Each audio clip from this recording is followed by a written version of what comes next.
দেশের সেই আমেজটা কিন্তু ওরা এখানে বসে পুরোটাই পাচ্ছে। শাকগুলি তো তোলা লাগবে, কি করবা এখন? আর তোমার বাবার কোনো কষ্ট নাই, তোমার বাবার কষ্ট শেষ, এখন তোমরা বাবাকে হেল্প করবা নাকি? জি, দুই ভাই ক্ষেত বানিয়ে দিচ্ছে গাছ লাগানোর জন্য। মিহাত তো খুব সুন্দর করতে পারতেছো, অনেক ভালো হইতেছে মিহাত। এখানে কি লাগাবা, কি বীজ লাগাইতে চাও, কোন সবজি লাগাবা? তুমি ফলাইতে চাও না তোমার পাপা ফলাবে? আমি। তুমি এখানে কি লাগাইতে চাও? ধনিয়া শাক, লাল শাক, ডাঁটা শাক, স্পিনাচ, মূলা, কোনটা তোমার মানে লাল শাক। পছন্দের? লাল শাক। আমি জানি তুমি এটাই বলবা, আমি এটা জানতাম, কারণ তুমি লাল শাক অনেক পছন্দ করো। দুই ভাই বাবার দুঃখ কত বোঝে না, মাশাআল্লাহ। ওর বাবাকে যখন দেখছে যে ওর বাবা কাজের থেকে আসার পরে এভাবে ক্ষেত কোবাচ্ছে, তখন বলতেছে বাবা আমরাও করতে চাই। তখন সন্ধ্যা হয়ে গেছিল, মাগরিবের সময় নামাজ পড়তে চলে গেছিল, তাই আর করতে পারে নাই। আজকে ওরা সেটা মনে রাখছে, আমি অবশ্য তাকে বলি নাই। দেখি ওরা নিজ থেকেই ভাই বলতেছে যে আমরা তো কালকে বলছিলাম, তুমি তো কালকে না বলছো, তাহলে আজকে আমরা চলে আসলাম ওদের মন রক্ষা করার জন্য। আর আমিও হ্যাপি, কারণ বাচ্চাদেরকে এইভাবে যে কোনো কাজে, সেটা হইতে পারে আর্ট, পড়ালেখা বা এটা সেটা দিয়ে এইভাবে ব্যস্ত রাখলে ওদের সময়টা কেটে যায়। আজকে এত সুন্দর গরম পড়েছে, আগামীকালকে নাকি ঠান্ডা পড়বে, কিন্তু গতকালকে আর আজকে ওয়েদার আজকে অনেক সুন্দর, অনেক ভালো।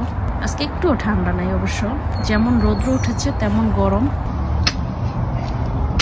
মিহাদ কষ্ট হইতেছে? অল্প একটু অল্প একটু কষ্ট হইতেছে মিহাদের। ওরা অনেক আনন্দ পায় আর সাথে সময়গুলিও পাস হয়। আমি আমার বাচ্চাদেরকে আমার অনেক ধরনের নানান কাজে ওদেরকে আমি ব্যস্ত রাখি, এগুলি অনেক কিছু শিখে আর ডিভাইস থেকে দূরে থাকে, যেটা বর্তমান সময়ের জন্য অনেক ভালো।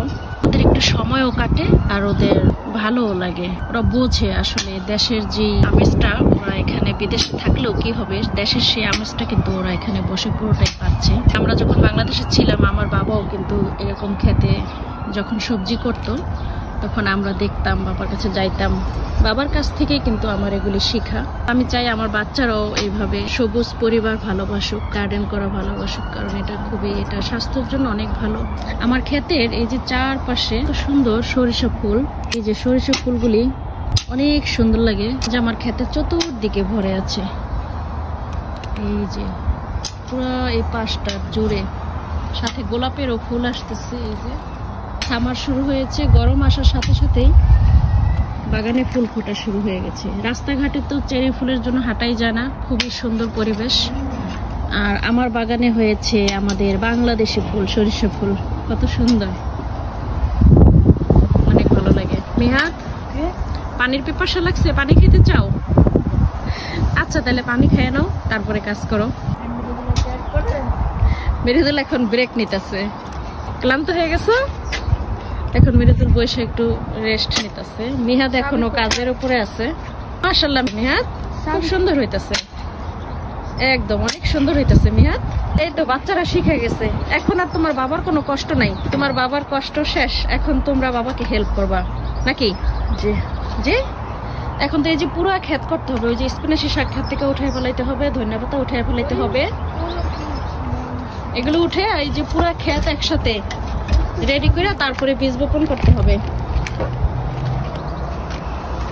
বুঝছো? এই যে স্পিনাচি শাক মাশাআল্লাহ দেখো কত বড় বড় হয়েছে। কোথায় যেতেছ? এই যে এই শাকগুলি তো তোলা লাগবে, কি করবা?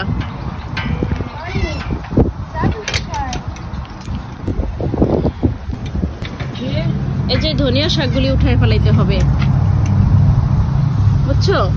এই যে দেখো দূর থেকে দেখা যায় না, কাছে যখন আসি তখন দেখো মাশাআল্লাহ অনেক সুন্দর, ক্ষেত ভরা ধনিয়া পাতা। আজকে অনেক বাতাস, কিন্তু বাতাসটা না ঠান্ডা লাগতেছে না।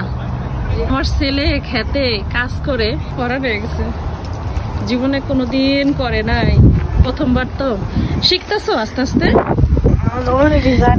অলরেডি জানো, যাক ভালো, কাজ করো ভালো, তোমার এক্সারসাইজ হবে, বডি ফিট থাকবে না? চলো তাহলে আজকে আর করা লাগবে না। কোদাল তো ওটা নিয়ে আসো, চলো পিছনে রেখে দাও, সামনের দিকে নিয়ে আসো, দুটোটা নিয়ে আসো।